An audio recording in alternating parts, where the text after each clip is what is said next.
Welcome to my channel good read self growth. आज हम बात करेंगे बुक जिसका नाम है द ओवर थिंकिंग क्योर, जिसके ऑथर है निक ट्रेंटन। सच कहूँ तो इस किताब का टाइटल पढ़कर ही ऐसा लगा जैसे ये मेरे आधे जानने वालों के लिए लिखी गई है। बिल्कुल, हम सब कभी ना कभी अपने ही ख्यालों में उलझ जाते हैं ना। बिल्कुल। वो रातें जब नींद नहीं आती क्योंकि दिमाग में कोई पुरानी बात या भविष्य की कोई चिंता घूम रही होती है। हुँ। मुझे वैसा नहीं कहना चाहिए था, या अगर कल इंटरव्यू में ऐसा हो गया तो ये सवाल एक लूप में चलते रहते। हाँ, और ये बहुत ज़रूरी है समझना क्योंकि ज़्यादातर लोग ओवरथिंकिंग को ज़िम्मेदारी या सावधान रहने से जोड़कर देखते हैं। सही बात है। उन्हें लगता है कि अगर वो हर चीज़ के बारे में हज़ार बार नहीं सोचेंगे, तो कुछ गलत हो जाएगा। हाँ। लेकिन किताब इसी फ़र्क को समझाती है। सोचना और ओवरथिंकिंग करना, ये 2 बिल्कुल अलग बातें हैं। अच्छा। सोचना हमें समाधान की तरफ ले जाता है, जबकि ओवरथिंकिंग हमें एक ही समस्या के गोल-गोल चक्कर में फँसा देती है। ये एक मानसिक आदत है जो एक्शन लेने की हमारी क्षमता को खत्म कर देती है।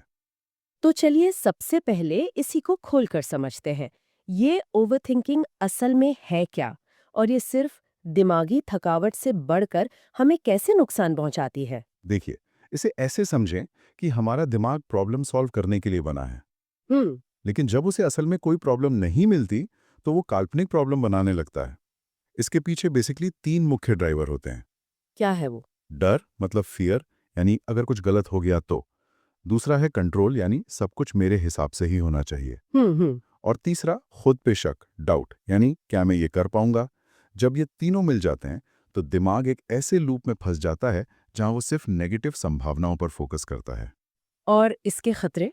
किताब में डिसीजन पैरालिसिस जैसे कुछ शब्द इस्तेमाल हुए हैं। ये सुनने में काफी गंभीर लगता है। ये है भी।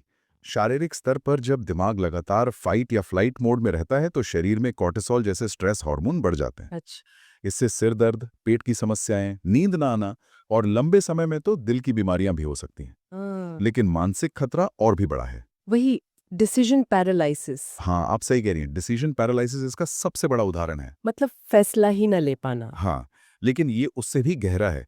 ये वो स्थिति है जब आपके पास सारे ऑप्शन होते हैं, लेकिन आप हर ऑप्शन के नेगेटिव पहलू के बारे में इतना सोचते हैं कि आप कोई भी कदम उठाने से डरने लगते हैं। कि अगर मैंने ये चुना और वो बेहतर होता तो। एग्जैक्टली हाँ। ये डर आपको फ्रीज कर देता है। हाँ। एक्शन रुक जाता है और बिना एक्शन के जिंदगी आगे नहीं बढ़ती। बाप रे। इसे ही इमोशनल एग्जॉशन कहते हैं, जहां इंसान कुछ किए बिना सिर्फ सोच-सोच कर ही पूरी तरह थक जाता है। ये सब सुनकर तो लगता है कि ये एक दलदल जैसा है। क्या किताब में कोई ऐसा तरीका बताया गया है जो इस दलदल में फंसे इंसान के लिए एक रस्सी का काम करे? हाँ, मतलब कोई ऐसी तकनीक जो ओवर थिंकिंग के अटैक के दौरान तुरंत राहत दे? हाँ, और ये किताब की सबसे प्रैक्टिकल तकनीकों में से एक है।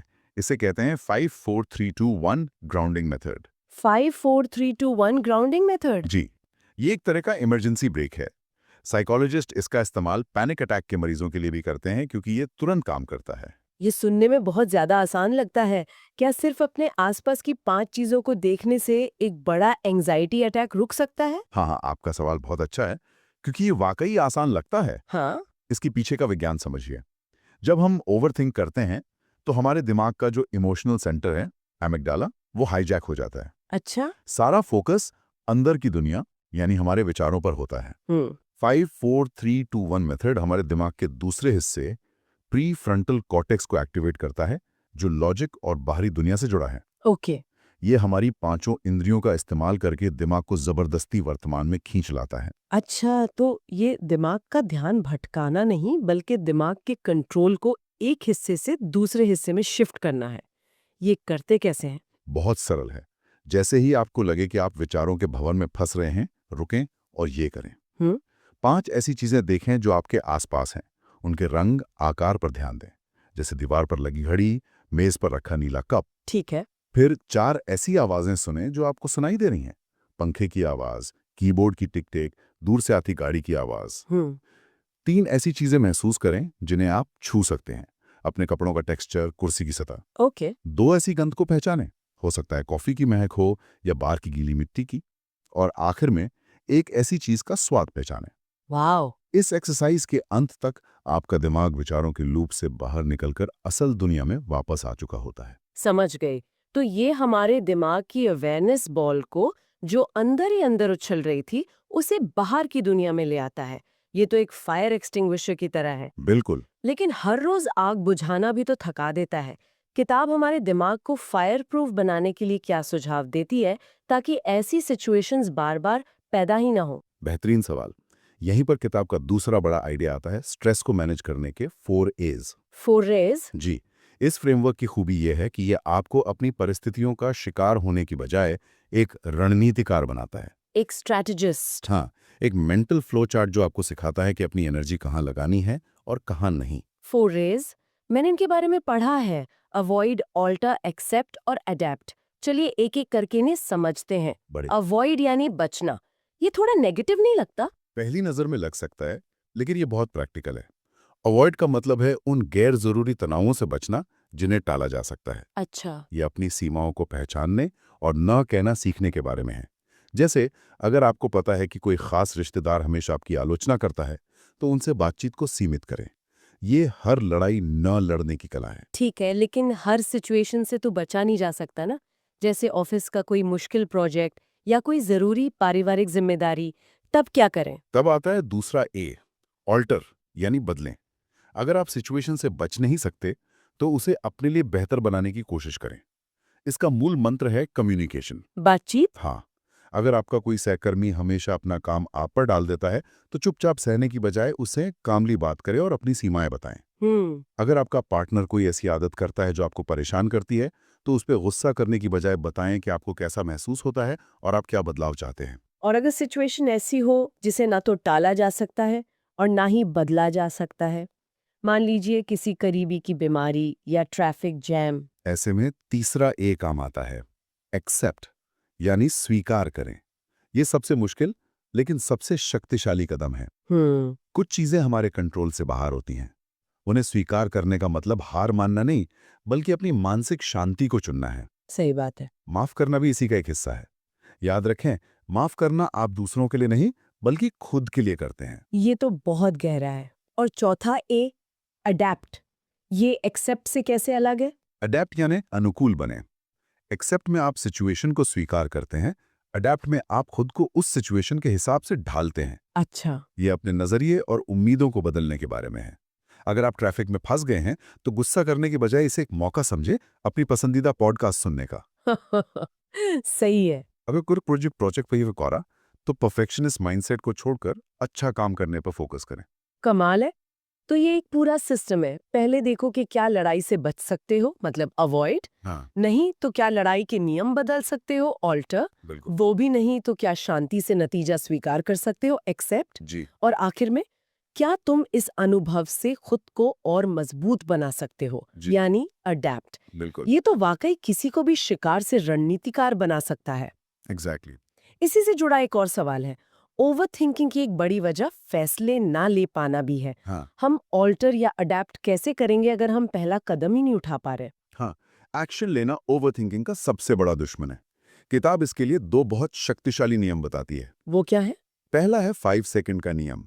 ये मेल रॉबिन्स की किताब से प्रेरित है। हम्म। जब भी कोई काम करना हो या फैसला लेना हो, 5 से 1 तक उल्टी गिनती गिने और 1 पर बिना सोचे तुरंत एक्शन लें। 5, 4, 3, 2, 1। और उठकर जिम के कपड़े पहन लो। 5, 4, 3, 2, 1 और वो मुश्किल ईमेल भेज दो। ये दिमाग के उस हिस्से को बाईपास कर देता है जो बहाने बनाता है। ये बात तो दिल पर लगी। मैं कम से कम 3 ऐसे प्रोजेक्ट्स के बारे में सोच सकती हूँ जिन्हें मैंने सिर्फ इसलिए टाल दिया क्योंकि मैं परफेक्ट पल या आइडिया का इंतजार कर रही थी। हम सब करते हैं। ये एक जाल है। सच में। और दूसरा नियम? दूसरा नियम इसी से जुड़ा है, done is better than perfect mindset. हम्म। यानी किसी काम को पूरा करना उसे परफेक्ट तरीके से करने की कोशिश करते रहने से 1000 गुना बेहतर है। बिल्कुल। परफेक्शन की चाह में हम शुरू ही नहीं कर पाते, जबकि जब हम कोई काम भले ही इम्परफेक्टली पूरा करते हैं, तो हमें एक सेंस ऑफ अचीवमेंट मिलता है, कॉन्फिडेंस बढ़ता है। सही। एक्शन से और एक्शन लेने की प्रेरणा मिलती है, जबकि सोचते रहने से सिर्फ और डर पैदा होता है। और उन नेगेटिव विचारों का क्या जो एक्शन लेने से पहले ही हमें रोक देते हैं, जैसे मैं फेल हो जाऊंगी या अगर मैंने गलती कर दी तो लोग क्या कहेंगे? इसके लिए किताब एक बहुत मजेदार तरीका बताती है। अपने विचारों को सच्चाई मानना बंद कर दें। Thoughts are not facts. विचार सिर्फ विचार है। हाँ, बादल की तरह आते जाते रहते हैं। जब भी कोई नेगेटिव विचार आए तो एक जासूस की तरह उससे सवाल करें। एक जासूस की तरह, मतलब उस विचार को कटघरे में खड़ा करें। मान लीजिए विचार आता है, अगर मैंने ये प्रेजेंटेशन दिया तो सब मुझ पर हंसेंगे। ठीक है। अब जासूस बनकर सवाल पूछें, क्या ये 100% सच है? क्या इसका कोई सबूत है? क्या अतीत में ऐसा कभी हुआ है? और अगर हुआ भी तो क्या नतीजा उतना बुरा था जितना मैं सोच रहा हूँ? अच्छा सवाल है। क्या मैं सबसे बुरे नतीजे के बारे में सोच रहा हूँ? बेस्ट केस सिनारियो क्या हो सकता है? जैसे ही आप इन सवालों से अपने नेगेटिव विचार को चैलेंज करते हैं, उसकी ताकत खत्म हो जाती है। आप इमोशन से निकलकर लॉजिक में आ जाते हैं। ये सब बहुत शक्तिशाली तरीके हैं, लेकिन इन्हें अपनी रोजमर्रा की जिंदगी का हिस्सा कैसे बनाया जाए? क्योंकि एक दो दिन करने के बाद तो हम अक्सर पुरानी आदतों पर लौट जाते हैं। बिल्कुल। इसीलिए किताब का आखिरी हिस्सा शांत मन बनाने की आदतें डालने पर जोर देता है।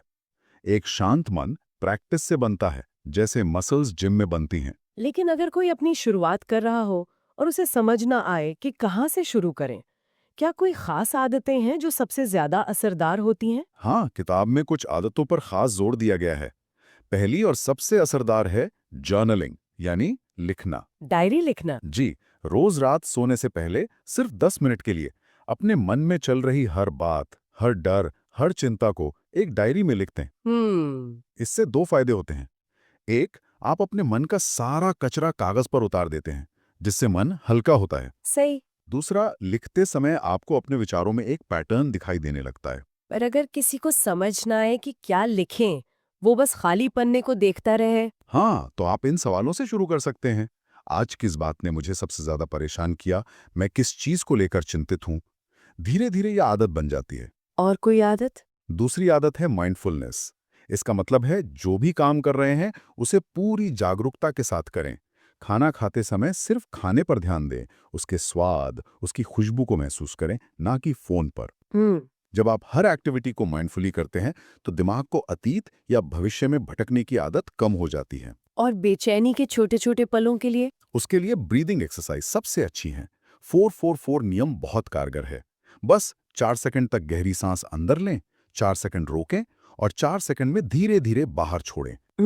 इसे सिर्फ 5 बार दोहराने से आपका नर्वस सिस्टम तुरंत शांत होता है।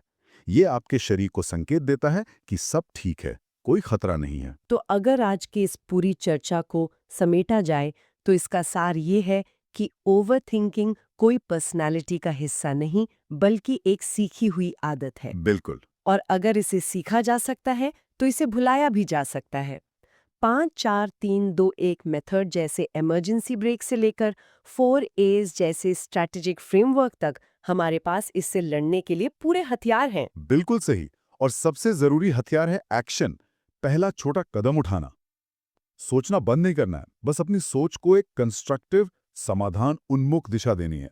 जिंदगी सोचने के लिए नहीं, जीने के लिए है। बहुत खूब। हर छोटा कदम, चाहे वो 5 सेकंड का नियम हो या एक गहरी सांस, आपको इस मानसिक जाल से बाहर निकालने में मदद करेगा। अंत में सुनने वालों के लिए एक विचार छोड़कर जाते हैं। किताब कहती है कि अपनी कहानी बदलो, मैं ज्यादा सोचने वाली हूँ से बदलकर मैं एक एक्शन लेने वाली हूँ। एक शक्तिशाली विचार है। हाँ। लेकिन सोचते हैं क्या हो अगर असली आजादी अपनी कहानी को बदलने में नहीं, बल्कि खुद के बारे में कोई भी कहानी कहने की जरूरत कोई खत्म कर देने में हो, बिना किसी लेबल के, बस हर पल को जीने में।